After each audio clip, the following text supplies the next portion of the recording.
C'est un bien triste souvenir pour les Parisiens, les Français, pour nous aussi, sincèrement. Là. Le Bataclan, 10 ans aujourd'hui. Donc, on se reporte là, ce 13 novembre 2015. On dit Bataclan parce que c'est là que c'est terminé, dans le fond, un carnage qui a eu lieu sur plusieurs sites. C'est là qu'il y a eu, évidemment, le plus de morts et de blessés aussi. Donc, si on se reporte ce soir-là, il y avait eu une attaque. Il y a des gens qui avaient voulu rentrer dans le Stade de France. Ensuite, le long d'un parcours, on avait tiré des gens, on avait fait feu sur des gens qui étaient sur des terrasses. Mais vers 9h47, il y a un spectacle qui est en cours au Bataclan. Là, contrairement à une terrasse, là, c'est une salle de spectacle fermée. Une fois que tu as des gens, 3 terroristes armés de Kalachnikov qui attaquent, qui rentrent dans le lieu, gèrent la porte, donc cloisonnent ni plus ni moins la porte. Tu fais quoi, là? T'as 1500 personnes qui sont véritablement, littéralement enfermées. Ce qu'on raconte, des documentaires, des reportages nombreux là-dessus, c'est que les gens tiraient dans la foule un peu en rafale au départ, aussi écœurant que ça puisse paraître, aussi barbare que ça puisse paraître. Mais quasiment plus barbare encore, ensuite, on prit des gens en joue, là, c'est-à-dire que prenaient une personne, lui parlait avant de la battre. Ensuite, on a pris des otages. Alors, ça a été une soirée d'enfer. Bilan de la soirée, 90 morts. On parle de 400 blessés. 90 morts qui s'ajoutaient. Bon, là, ceux qui font le bilan aujourd'hui, vous allez entendre 132 morts, parce qu'il y en a qui sont morts sur les terrasses, il y en a qui sont morts aux abords du Stade de France. Il y en a qui sont morts après aussi. Donc, 90 morts, c'est vraiment il y a 10 ans, ce soir-là, au Bataclan. 400 blessés. Plus, ce qui est beaucoup plus difficile à mesurer, les traumatismes psychologiques. Je veux dire, les gens qui étaient dans cette salle-là, si vous avez lu les reportages, entendu les descriptifs, les gens qui ont marché dans les flaques de sang, dans certains cas d'un ami ou d'un conjoint ou d'un proche, des gens qui ont fait le mort pendant de longues périodes en se disant, bien, si je fais le mort, si j'ai l'air d'un mort, ils vont me laisser tranquille.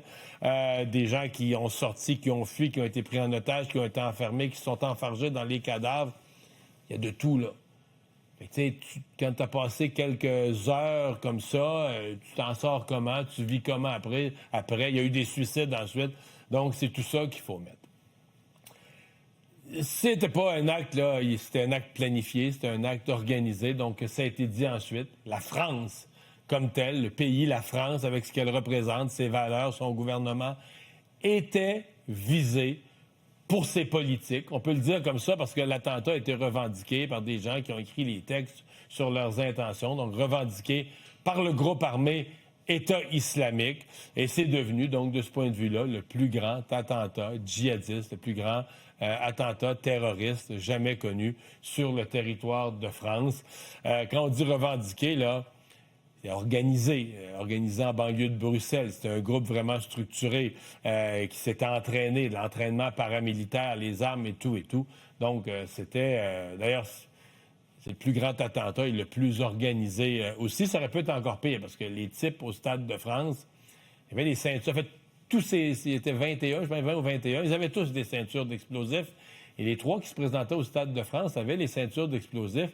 Leur but étant de rentrer. Ils n'ont jamais pu mettre les pieds dans le Stade de France. On aurait pu avoir là aussi un carnage de l'ordre de ce qui s'est vécu au Bataclan. Ça a été, si vous vous rappelez, ce jour-là, vraiment, là, une onde de choc mondiale.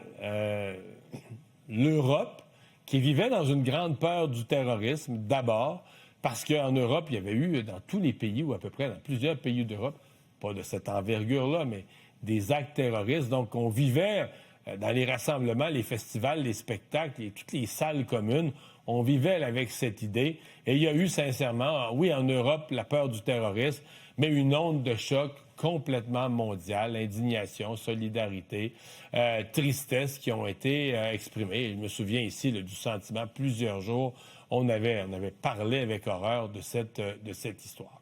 Donc, l'enquête, écoutez, sur le coup, on comprenait pas trop ce qui se passait. La plupart des gens, tous ceux qui avaient une ceinture d'explosifs qui l'ont fait sauter, ils n'étaient pas là pour témoigner ou être interrogés par la police le lendemain. Donc, c'est une assez longue enquête qui a démontré, morceau par morceau, l'ampleur de la planification en banlieue de Bruxelles, en Belgique, donc des groupes qui s'organisaient, les camps d'entraînement en Syrie. Et donc, on avait vraiment des terroristes bien équipés. Ils avaient des kalachnikovs, des ceintures d'explosifs, ils avaient de l'équipement de type militaire. Ils étaient organisés, ils étaient entraînés. Ils avaient un plan là, pour semer l'horreur dans cette nuit. Il y a eu quand même des procès. Évidemment, il y a Salah Abdeslam qui est devenu un peu le symbole, le survivant des terroristes, dont le procès allait devenir le symbole de tous ceux qui se sont enlevés la vie, mais qui ont été responsables de ces horreurs. Procès qui ont eu lieu en France longtemps après, là, septembre 2021 à juin 2022. Il y a eu quand même 20 accusés. Et Salah Abdeslam est encore aujourd'hui, vit avec les peines maximales qui ont été imposées. On a aussi peut-être se souvenir, parce que bon, comme on dit, après ces événements tristes, la vie essaie de reprendre son cours. C'est ce qu'on a voulu faire à Paris.